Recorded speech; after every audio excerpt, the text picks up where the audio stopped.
play America's favorite jackpot game. This is Powerball. Good evening, America. I'm Laura Johnson. Tonight we have another life-changing jackpot for you. It's worth an estimated $222.6 million. So get those tickets out. Let's play. That first number up is 33, followed by the number 58. Tonight we're going to meet John Henke, who won $50,000 playing Powerball. Congratulations, John. Now for the rest of those numbers, we've got 3, the number 10, rounding it out with 59. Your Powerball number tonight, good luck everyone, is 9, and your Power Play multiplier is 2. Let's take a look at those numbers one last time. Remember, there are multiple ways to win. We'll see you back here Wednesday night. Good night, everyone. Live from Augusta, we're watching News 1226 at 11. Tomorrow is the South Carolina primaries. We'll have a breakdown of everything you need to know, including some changes to precincts before you fill out your ballots. Good evening, I'm Wrdw, and tonight one business reopening after a shooting this weekend on Broad Street. The GBI says 19-year-old Amazingly Blessed Brigham is facing charges in connection to that shooting that sent he and 2 others to the hospital early Saturday morning. Our Hallie Turner has the latest on what we know in this investigation. Yeah, well, Soleil reopened their doors just hours ago, back to normal operations, but on the inside, employees are searching for normalcy. And on the outside, Broad Street business owners are trying to figure out how to win an internal fight of safety in the heart of downtown Augusta. It's not unusual for a Monday evening in downtown Augusta to look and sound like this. Cyclists, families on walks, and a sense of overall peace. This is the downtown business owners say they like. It's the downtown they say they want to keep. They say this is the common reality they face.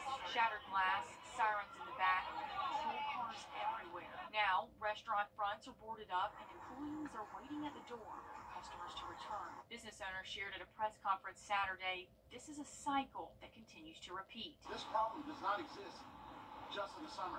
It has been going on all year long. We've tracked shootings in Augusta over the last 2 years. Our data shows in March of 2023, 13-year-old Buddy Brown was shot and killed in an apartment complex on Broad Street. In June of 2022, 31-year-old Percy Johnson was fatally shot outside of Tiffany Blue Bridal on Broad Street. And just 1 week before Johnson's death, 21-year-old Logan Ederle was shot and killed on 10th and Broad Street. All of these incidents happening near the same location and time as Saturday's shooting. But Sheriff Richard Roundtree says downtown is safe. Downtown is one of the safest places that we have in Richmond County. And owners want to know, when will the cycle end?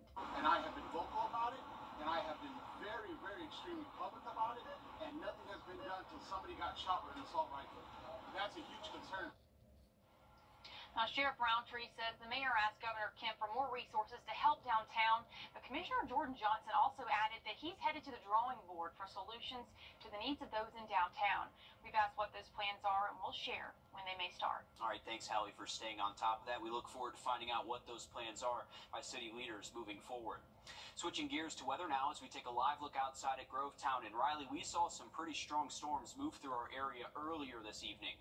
We definitely did, Will. We actually had one severe thunderstorm warning that did pass over Byrd County and cross over SRS into Barnwell County. Currently speaking, we are dry and expecting to stay dry the rest of tonight. This front's just going to gradually dip a little bit further south, and on the north side of this front, we're actually going to find some very nice weather over the next couple of days. Temperatures currently speaking, we're at 71 in Augusta. These temperatures should be able to fall close to 10 degrees for the rest of tonight, so we are expecting morning lows to be anywhere from around 62 to 64 degrees, so wake up early Tuesday too.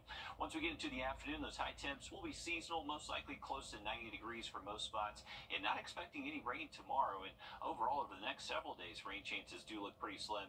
The gradual trend is just going to be going up with those afternoon highs. Have a look at some even hotter temperatures in that 7-day in just a bit. Thanks, Riley. The fate of President Biden's son, Hunter Biden, is in the hands of .com. Today, Senator Jon Ossoff and the National Cyber Director in Augusta highlighting the city's role in cybersecurity in both public and private sectors at the Georgia Cyber Center. Both Ossoff and Coker talked about the importance of collaboration between the federal government and cybersecurity experts while building a strong cybersecurity workforce and protecting assets. Ossoff pointed to the $163 million he delivered to help renovate, upgrade, and expand Fort Eisenhower's Cyber Center of Excellence. Coker talked about President Biden designating Augusta as one of 9 national workforce hubs, which is key in making Augusta a national cybersecurity hub.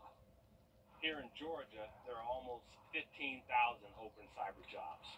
To meet this cyber workforce challenge, we know that the best solutions come not solely from Washington, but from innovative partnerships and ideas in communities like yours.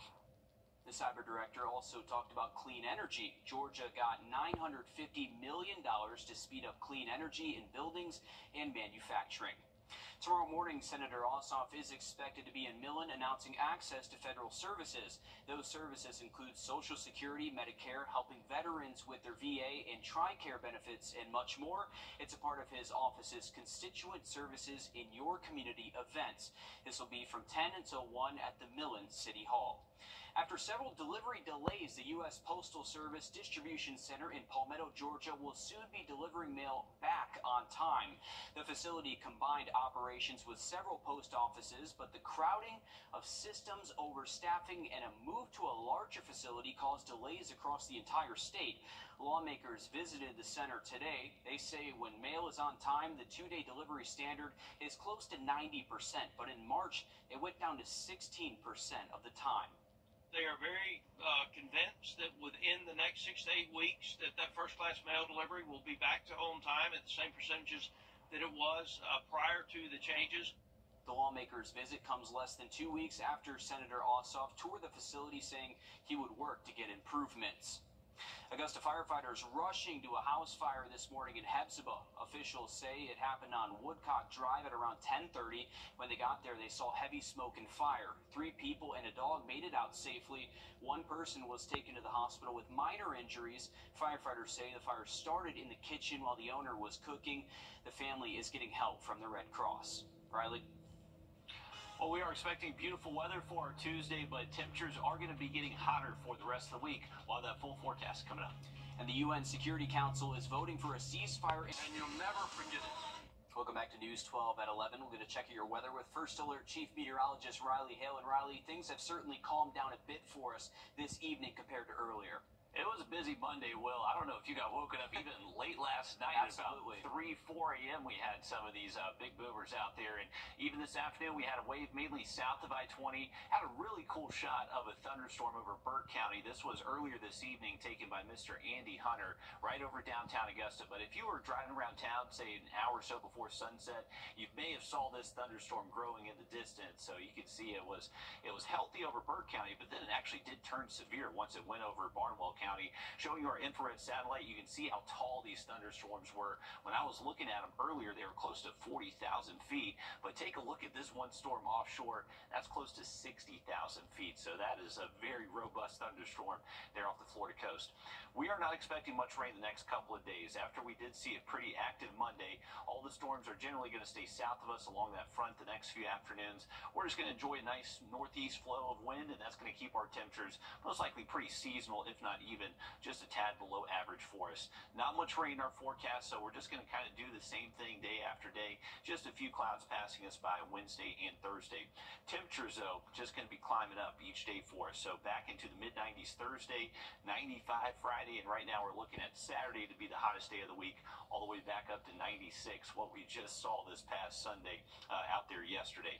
So with these climbing temperatures, that is going to bring more of a heat risk later into the week. Next couple of days, this is just kind of generic June weather that we're used to, so not major concerns out there. Once we start getting in this orange moderate color across the map, that's letting us know that could be more sensitive to those groups that just can't cool off as efficiently. So make sure your elderly neighbors have their AC running, keep them hydrated and nice and cool. Also those younger children as well, make sure they're staying protected in the sun. For the next couple of days, I don't think we can ask for better June weather. We're going to wake up in the mid-60s, afternoon highs anywhere from the upper 80s to low 90s. Lots of sunshine out there tomorrow. We will notice a few more clouds by Wednesday, but still not expecting much rain with those clouds out there. And still expecting fairly light wind gust over 10 miles an hour at times Wednesday, but nothing that really looks overly windy without much frontal activity moving into the region, which is good for anyone heading up towards the lake. Great boating weather, fairly calm conditions up there. Highs will be in the upper 80s Tuesday and Wednesday, and morning temps will be comfortable, most likely in the 60s through Wednesday. That moisture will start to build, though, as we get later into the week. We're just seeing relief from it over the next couple of days. Once we start to see more of this build back in by this weekend, we'll expect more of a summer pattern with maybe just a few isolated afternoon storms. But overall, 7-day forecast looks like June. We're going to stay hot with highs in the 90s. Sounds good. Thanks, Riley. International pressure is mounting in the Israel-Hamas. In Michigan, a school shooter is looking to withdraw their guilty pleas they made last year. The shooter is facing life in prison after pleading guilty to 24 counts in a mass shooting in Oxford that left 4 students dead. Court documents say the shooter may not have known what he was doing when he pled guilty to multiple charges. The defense is looking to withdraw the charges to appeal his sentence. Meanwhile, a victim in that shooting is being memorialized with a garden in his name. Justin Schilling's mom says nature was one of his favorite places to spend his time. His mother created Justin's Nature Walk in Oakland County, where community members can walk down the trail her son loved while introducing Oxford's newest garden.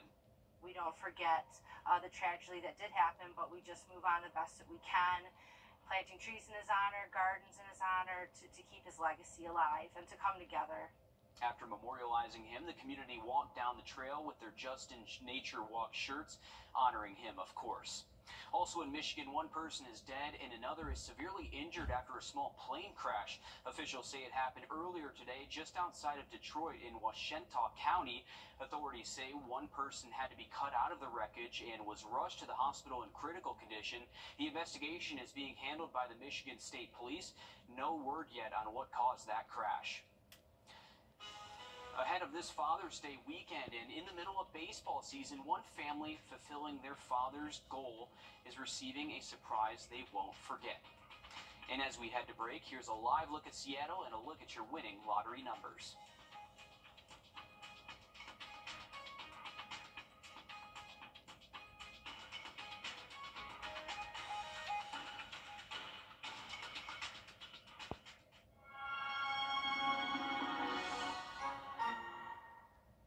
Are you in need of top? Well, check this out. A car was lifted into the air by a gushing fire hydrant after a 2-car crash in Southern California. Officials say the crash happening on Saturday night. When they arrived on scene, they found the car being lifted in the air there. You can see that. Everyone got out of the car safely, and they were taken to the hospital for treatment. Firefighters eventually reduced the flow of that water and lowered the car. Well, in the heart of baseball season, so many families will spend Father's Day at the park. Sam Brock reports on a dream trip for a military family that finally came true. Ever since they were kids, the Gilbert boys bonded with their dad over baseball. He was a great coach. He was a great leader, both outside of the military and in the military. He just kind of loved the game and brought the boys up that way. It's a passion that began early and endures to this day.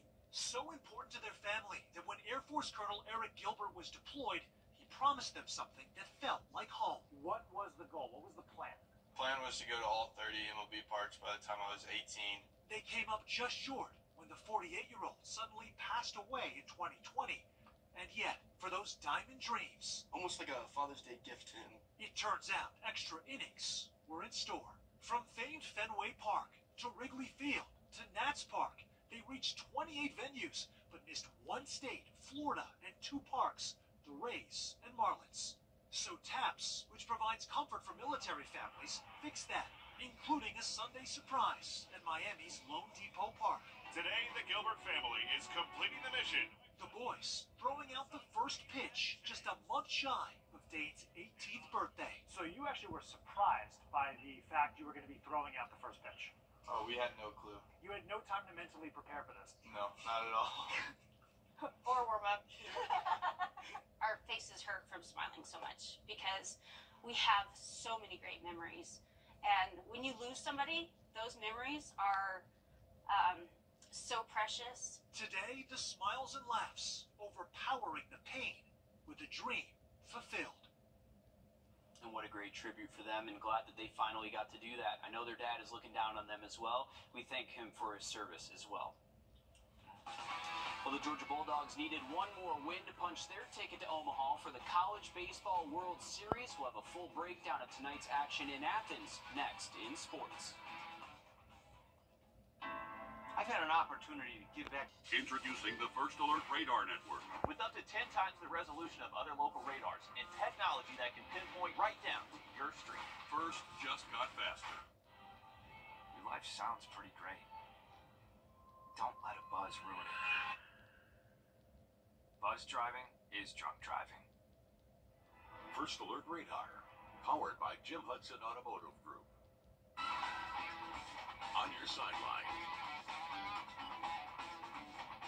Every year, only 8 teams make it to Omaha for the College Baseball World Series. The Georgia Bulldogs went into Game 3 of their Super Regional Series against NC State with an opportunity to make the 8th and final spot. With both of the first 2 games being blowouts, we really didn't have any idea what to expect in this series deciding Game 3. We're going to now jump straight into the second.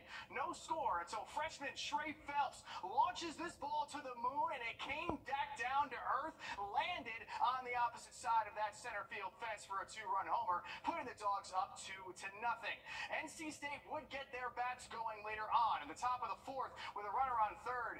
The Pack just had that hard hit ball, goes right through the left side, and then they end up having another run cross the plate. They scored 2 in that inning to take a 2-run lead, 4-2. In the bottom of the 5th, Georgia had a golden opportunity with bases loaded full with Dogs, but they just couldn't capitalize, losing all 3 of them stranded, and now they were behind the 8 ball in the 9th. It was last licks. The home run king, Charlie Condon, sent another ball on vacation, but sadly, it just wasn't enough. Georgia came up on the wrong side of the box score, 8-5, bringing their spectacular season to a close on their own diamond. News 12's Alyssa Lyons has been in Athens all night long covering this game. Alyssa, the Dogs got out to that early lead, but just weren't able to keep that momentum going. Hey Dan, I don't know if you can see just over my shoulder, the Dogs just soaking in the last little bit of their season. It was a historic one, but like you just saw there, it was the most evenly matched game of the series, but just ended out of reach for the Dogs. They couldn't find production early on at the plate, which ended up hurting them in the end. They couldn't get the hits and the bats to drop off of Logan Whitaker. Whitaker, heading into the bottom of the 5th inning, they only had 2 hits, both off the bat of Trey Phelps. They were able to get 2 more off of States Whitaker before he was retired. In 84 pitches, he only surrendered 4 hits, 1 walk, throwing 50 strikes that resulted in 7 strikeouts. They went 3 straight innings without a run. They were out-hit 15-7. Number 7 coming off the bat of Charlie Condon. A sweet goodbye to Athens. A perfect tipping to an historic season, not only for him, but for head coach Wes Johnson, who led this team to their first Supers appearance in 16 years in his first season. If you can get the right group together and get them to believe in themselves and have confidence and go out there and take the training we put them through daily, that you have a chance. But yeah, I mean, what this group of men did was something obviously I'll never forget. It's been a long ride since I got here. Just incredibly thankful for this university, this program, coaches and teammates, everybody that put all the time and resources into my development and really just promoted me to the best that they could. And just wouldn't be anywhere close to who I am without that. This program has made a huge leap in the right direction, and I know for a fact that if this isn't my last year here, or if this is my last year here, it's in great hands. There's no doubt in my mind that this program is pointing in the right direction. Well, that next direction is looking up to beefing up their bullpen and also finding another power source like Charlie Condon. This was probably his last game here at Georgia. He is not if one of the top Georgia players, but best Georgia player to ever wear the G. So definitely a bittersweet goodbye here in Athens tonight.